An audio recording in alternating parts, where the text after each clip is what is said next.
All right, we've just talked about how employers are generally not happy with the minimum wage because it means if it's a binding minimum wage, they're giving up some of their surplus. There's also this element of deadweight loss. So that leads to a puzzle.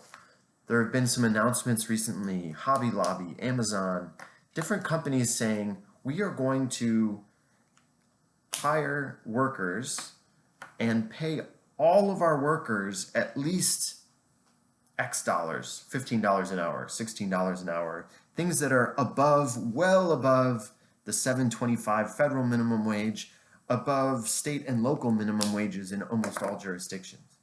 So why would Amazon say they're willing to pay workers more than what may be the equilibrium price and certainly more than the price floor in the relevant jurisdictions? Well, to answer that question, we need to realize that, again, a simplistic model that assumes all workers are very similar and that everyone is going to be hired at one market clearing price, that's overly simplistic for understanding a phenomenon like why Amazon is willing to pay a little bit more.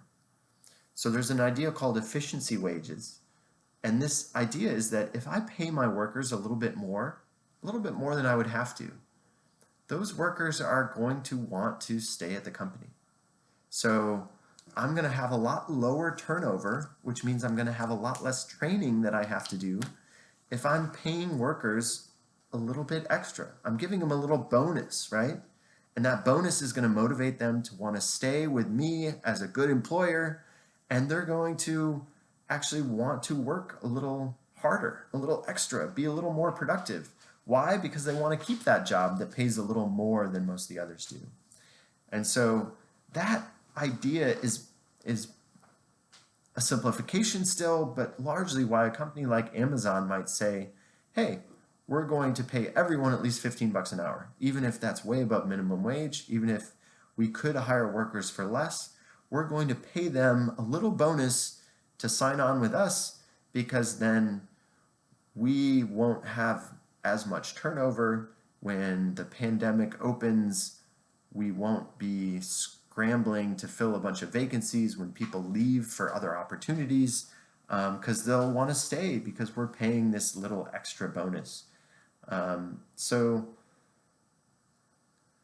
there's a big difference between a company announcing it wants to pay at least a certain level to all its employees and a government saying you have to pay a certain level.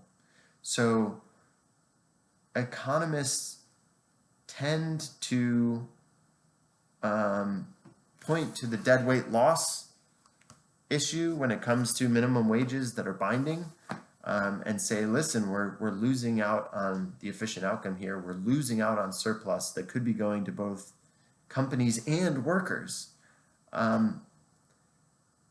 That's not the same for a company deciding to pay its workers a certain level as it is for a government policy. This deadweight loss is when you have a binding government policy telling employers what they have to do. When employers are choosing to do these things, that's actually the markets at work. And it's hard to understand with our simplistic models. It gets into more complicated stuff.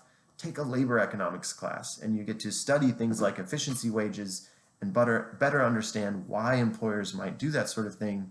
But so economists should not have the same dislike of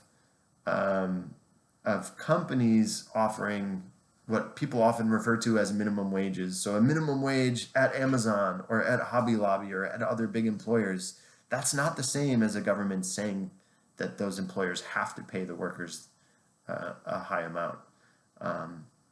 So there we go. There's hopefully some answer, and the part that's left open, hopefully if you're interested in that, let it motivate you to take a labor economics class and learn more about it. Have a great week.